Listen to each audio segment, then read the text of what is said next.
30 years ago, the word Dubai and horse racing rarely appeared in the same sentence. Today, Dubai is one of the most important horse racing capitals in the world. Dubai has the world's largest racecourse and runs the world's richest race, the multi-million-dollar Dubai World Cup. We have world-class stables and trainers and a rising generation of Emirati jockeys. And it's all thanks in large part to His Highness Sheikh Mohammed bin Rashid Al Maktoum.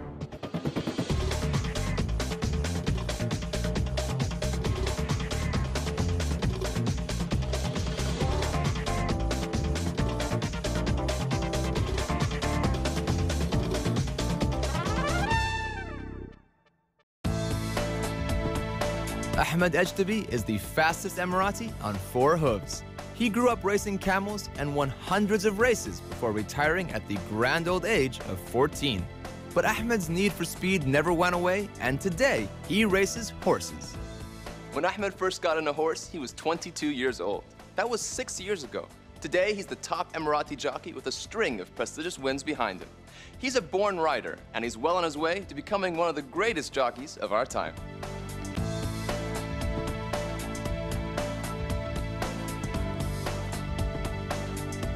This is like the first winner for me in Australia, and the good thing is, you know, the owners from Dubai, Sheikh Mohammed bin Khalifa, and the trainers as well, is one of the first trainers I started with him in Dubai. Tell me about these trophies. Which ones are your favorite? Which are the most important? From this one, it's my favorite, the one from Royal Ascot, from the Queen meeting, one of the famous meeting in England, you know, Royal Family meeting.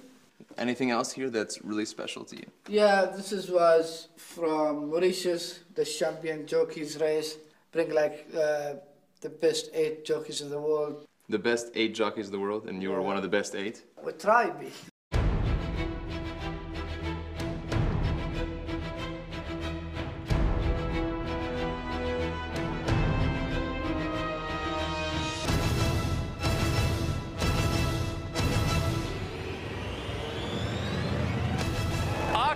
Untitled becomes the first Middle East-based jockey to ever win a Breeders' Cup. So you won a race of the 8 best jockeys in the world? Yeah.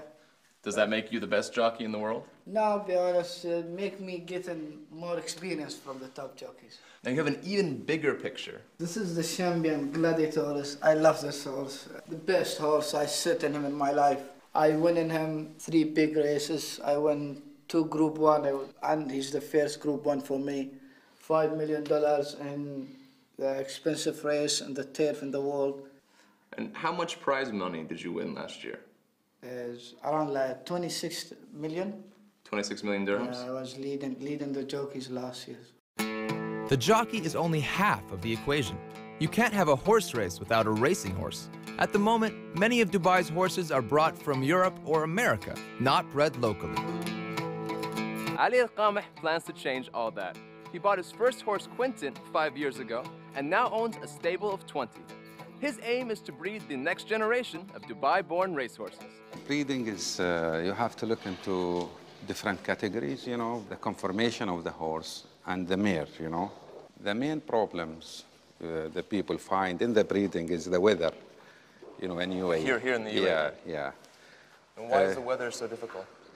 Because it's humid, so when you breed, you need to choose a place where you have less humidity. And what kind of horses do you breed here? We breed Arabic horses, and we are trying to breed thoroughbreds now. But why breed thoroughbreds when you know it's difficult with the climate? The good thing about the thoroughbred is that you can run them after 2 years. They have races. But the Arabians, for example, they have to wait for 3 years to run. I asked him what you look for when you buy a horse. For a stallion, for example, you have to look for his record, race record, you know, how many times he won, Group 1. For example, the length of the neck, the size of the neck, you know, the width, the back, the pistons, they have to be short, you know, for a racehorse. Roughly, how much does it cost? This one I bought him from France for almost 350,000 dirham, you know. Okay, not cheap. Yeah, it's not cheap, but there is some horses which is more expensive, you know, you're talking about millions of dollars, you know, to buy them. Ahmed is busy preparing to race in Dubai's World Cup, one of the world's top flat races. He's no stranger to the Cup, but the glitz and glamour of the event is a long way from his childhood days. Ahmed comes from a very traditional Bedouin family. His father was one of the country's top camel breeders, and Ahmed grew up on the family farm.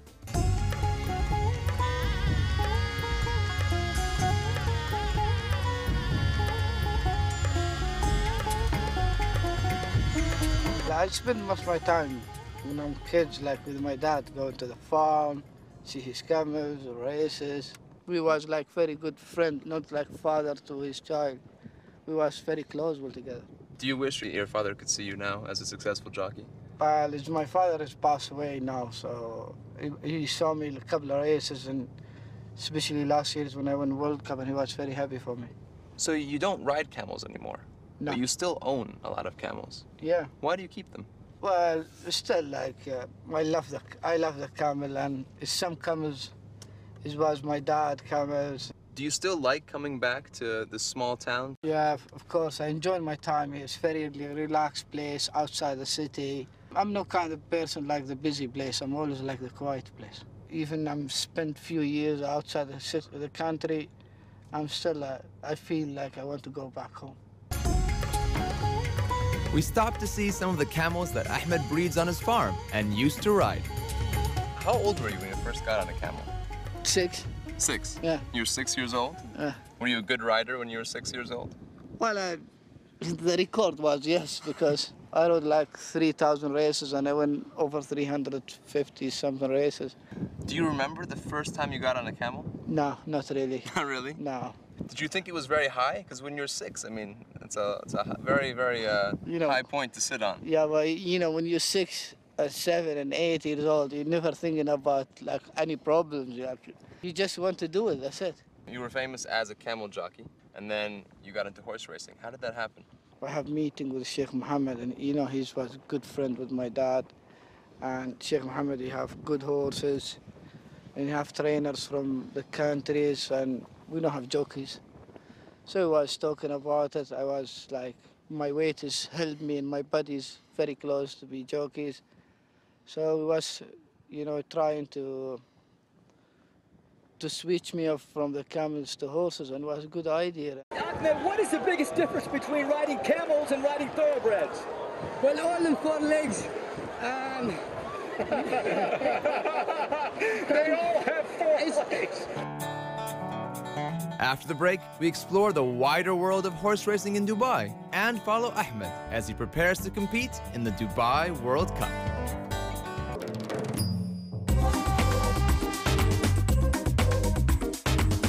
Later on, we'll take a look at how Dubai became a major fixture on the international horse racing scene.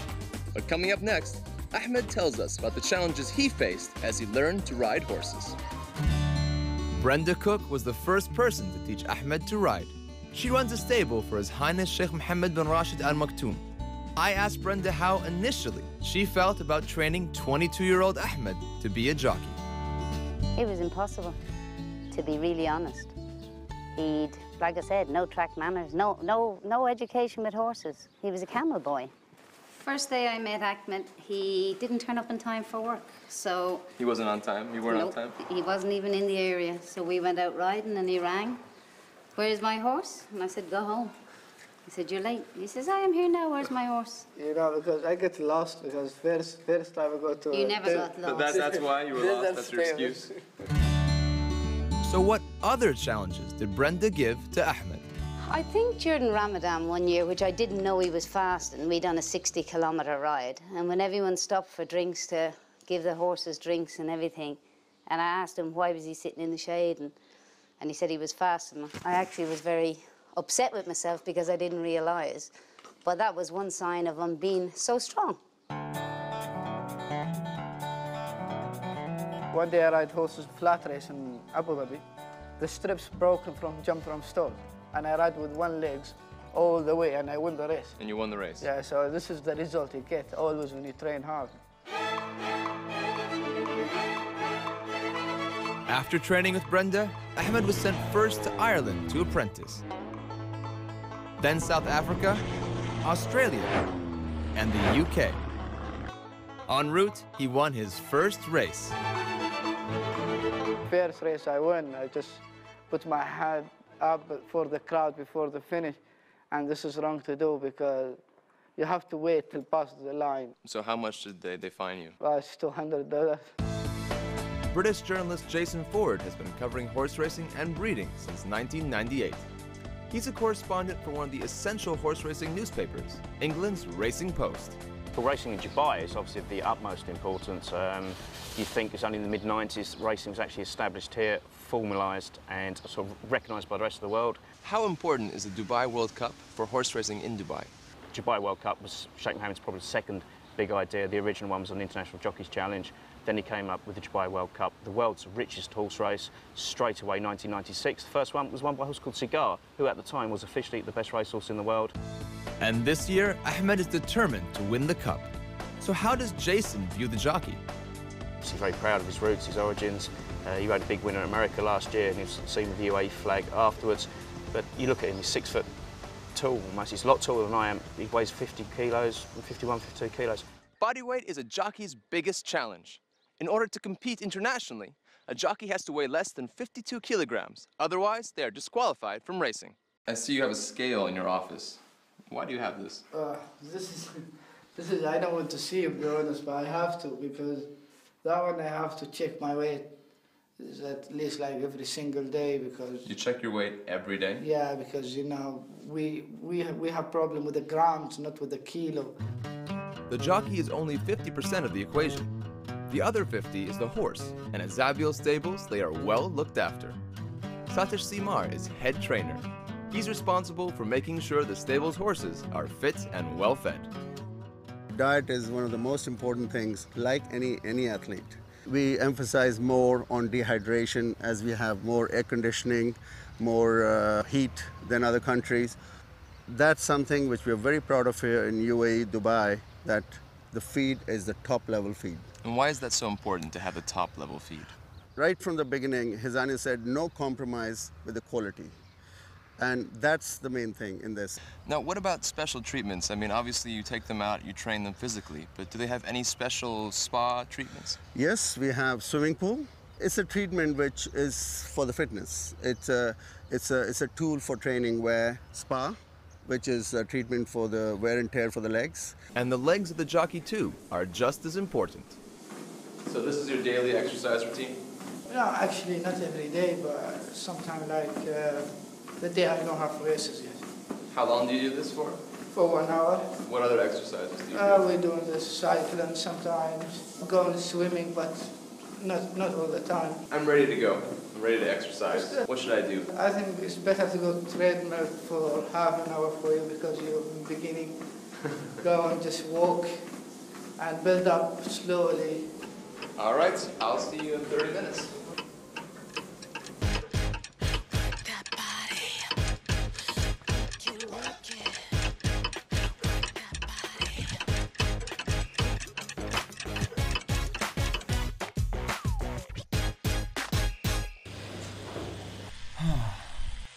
That's nice.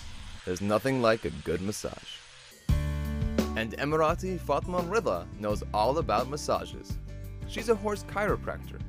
Like me, horses enjoy a good massage. You worked on a racehorse, and then you see it in the big race. Do you feel responsible for that win?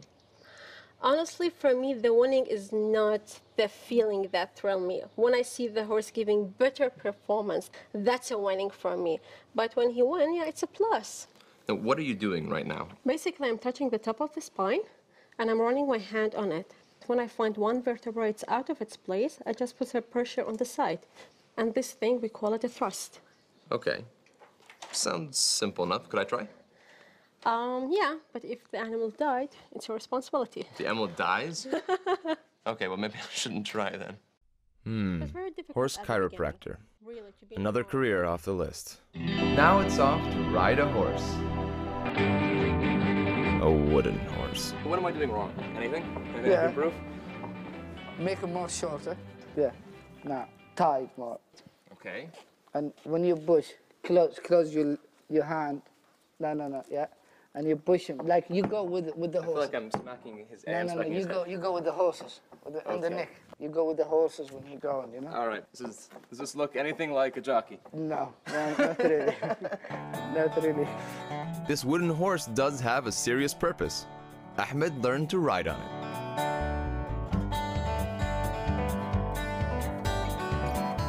After the break, we'll meet endurance racing duo Alia and Hussein Al-Marzouk, learn what Ahmed finds inspiring about the Emirates, and follow his preparations as he waits to find out if he's been selected for this year's World Cup race. As the biggest event in Dubai's horse racing calendar approaches, Ahmed nervously waits to discover if he's in or out. We'll catch up with him later, but first, we're looking at what horse racing was like before Dubai got hooked on the flats. Long before World Cups and turf tracks, Emiratis raced horses in the desert. It's a very different sport. Most flat races are over in a minute or two, but endurance races can take days. Hussein and Ali Al-Marzouki are brother and sister. They're also two of the best endurance racers in Dubai. My dad used to give me little lessons on Little Pony, and slowly my riding got better. What about you, Alia? Pretty much the same. I was always 2 years younger than him, so I would be the one that cries all the time to say, put me on a horse, put me on a horse. Have either of you ever not finished a race? Usually we do quit races because of the welfare of a horse, but I've only done that once. It was too dangerous for me or the horse to finish the race. What about yourself? For me, I had an accident a couple of years ago. I fell and I fractured my ankle, but that was the only time. I never got off. And did you continue the race? Yes? No. I had to go to the He wanted to. I had to get an operation, screw fixations. The ambulance people wouldn't let me finish the race. Now, why did you decide endurance, not flat race? It's the glory, it's a traditional sport, it's a very friendly atmosphere. It's a different kind of an atmosphere. What about yourself, Alia? Well, firstly, I'm not allowed to do flat race because my mom thinks it's too dangerous for me. But I stick to endurance a bit more because I spend more time with my horse. And hence, well, it's a bit more you and the horse rather than just the horse himself and the rider himself. While Hussein and Ali's passion is endurance racing, Ahmed isn't just wild about horse racing. His other passion is falconry. I love falcons, you know. I like to spend some time with it. This is his falcon. That's his falcon? How old's your son? 7 now. When did you start hunting? Like age of him, I say, like it's a long time ago. I was doing it with my dad, so this is what I'm trying to teach my son now. So it's a family tradition? It's not even the family, it's all Arabic. We try to find some big hill, so we're going from the top, and you can see what we're going to hunting with. Do you come after you're finished working, after you finish riding? No, falcon, you have to take him every day, but I don't have time to come every day. I'm coming just the time I have, 2, 3 times in the week.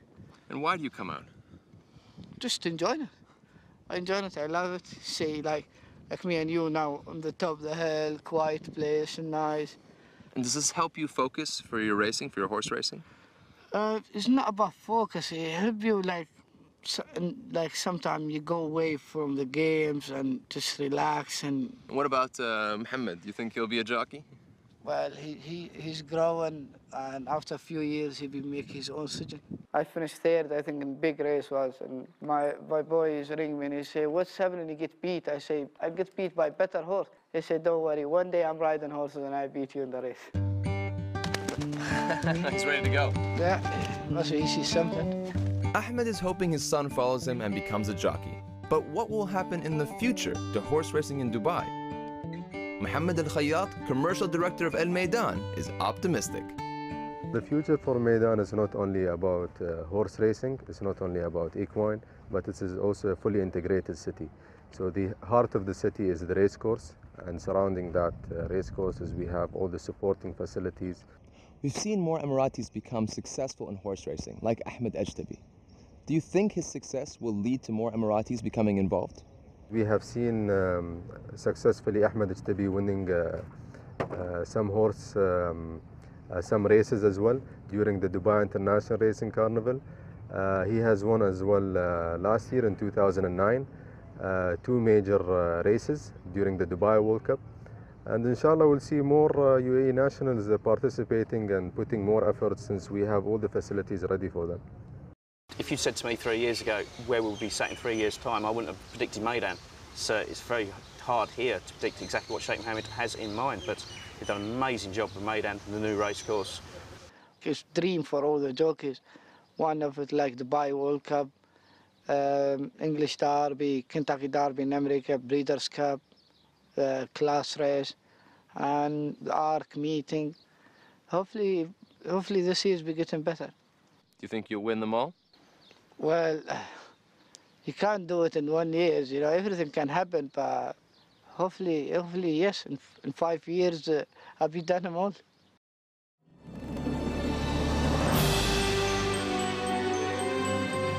Of course, the race Ahmed most wants to win is this year's Dubai World Cup. Today is the big race. The crowds are arriving.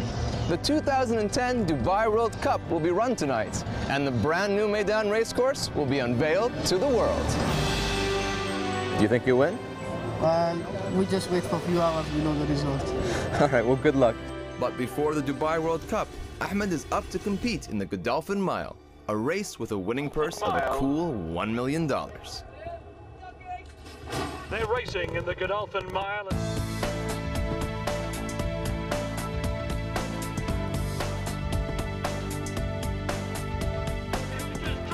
Coming influence in front, and what about that? Ahmed won! One down and just the big one to go.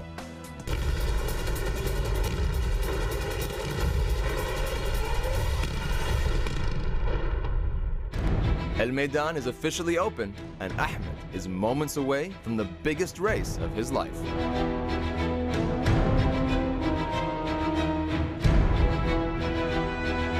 They're racing in the Dubai World Cup.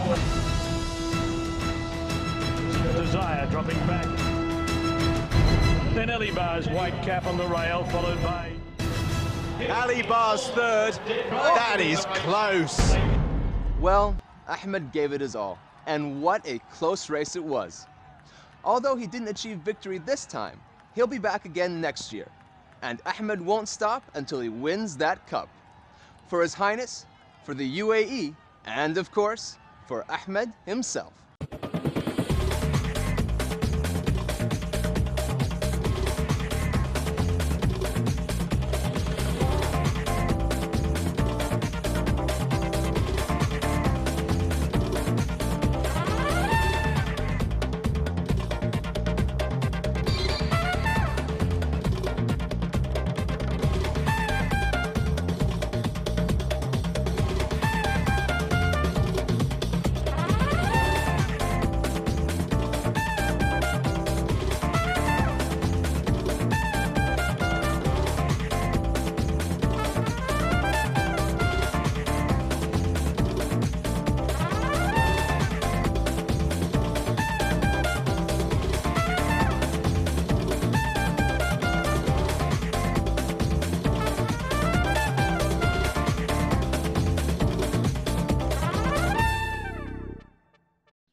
You can now watch Emirati online. Just log on to Dubai1.ae.